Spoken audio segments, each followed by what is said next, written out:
और एक बार फिर से आपको बताएं कि सदन की कार्यवाही आज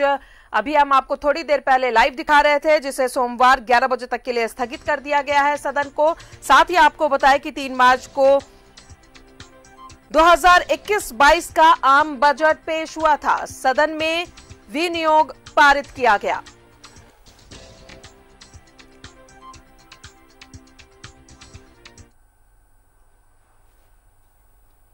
सीधा रुख करेंगे, सहयोगी विपिन उपाध्याय हमारे साथ बने हुए हैं। विपिन, आज सदन की कार्यवाही चल रही थी और जिस तरीके से विपक्ष के सवाल थे उसका ताबड़तोड़ जवाब देते हुए नजर आए हेमंत सोरेन, और साथ ही सोमवार 11 बजे तक के लिए सदन की कार्यवाही को स्थगित कर दिया गया है। और क्या कुछ हुआ वहां पर, जानकारी दें। देखिए, जिस तरह से पहली पाली में कई महत्वपूर्ण सवाल आए और जिस तरह से अगर बात करें तो आज का जो दिन है, जो 14वें दिन की कार्रवाई झारखंड विधानसभा की चली है, तो आज सदन के अंदर राज्य की सरकार ने जो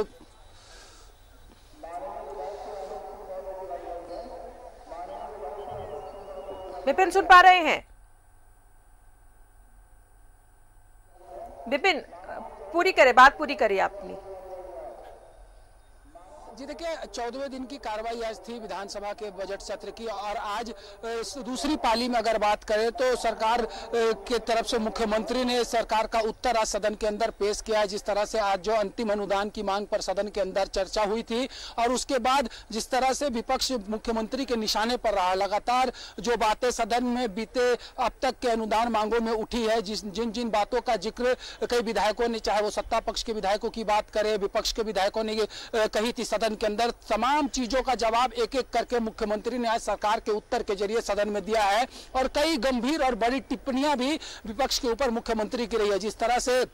अगर बात की जाए तो सदन के अंदर जो जो बातें उठी थी, विपक्ष ने जिस तरह से सरकार से सवाल किया था नौकरी का, नियोजन का, इन तमाम मसलों पर मुख्यमंत्री ने तकरीबन 1 घंटा और 20 मिनट तक सदन के अंदर सरकार का उत्तर पेश किया। गंभीर आरोप भी उन्होंने लगाए कि विपक्ष के वैसे लोग जिनको कि कभी जो दवा घोटाले के दोषी हैं, वो बेहतर स्वास्थ्य विभाग कैसे हो, इस पर अपनी राय दे रहे हैं। डोभा घोटाले वाले लोग किस तरह से बेहतर तरीके से कृषि विभाग चले, इस पर अपनी राय दे रहे हैं। और साथ ही साथ आज सदन के अंदर जब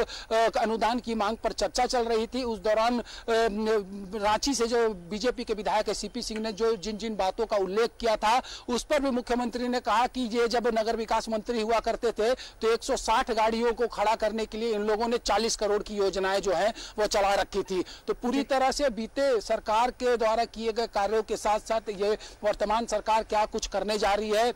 इन तमाम चीजों का मुख्यमंत्री ने आज सदन के जरिए राज्य को एक मैसेज दिया है। साथ साथ उन्होंने ये भी कहा कि झारखंड एक आंदोलन वाला राज्य रहा है, हमेशा हर मुद्दे पर झारखंड में आंदोलन हुए हैं, लेकिन 20 वर्षों में इस राज्य को जहां पहुंचना चाहिए था, ये राज्य वहां नहीं पहुंच पाया है। इसलिए इस सरकार का एक दायित्व बनता है कि कैसे झारखंड को उस जगह पर पहुंचाए जिस उद्देश्य के लिए झारखंड का गठन हुआ था। साथ ही साथ मुख्यमंत्री ने सदन में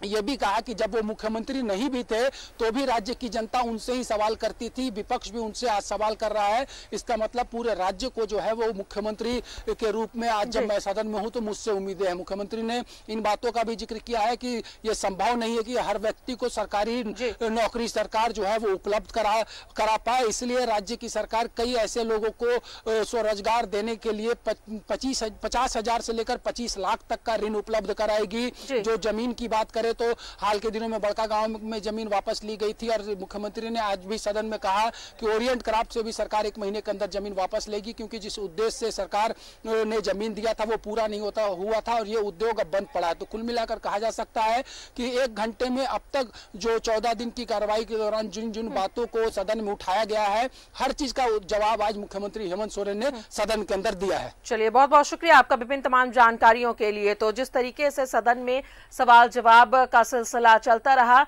हर एक सवाल का जवाब देते हुए नजर आए हेमंत सोरेन।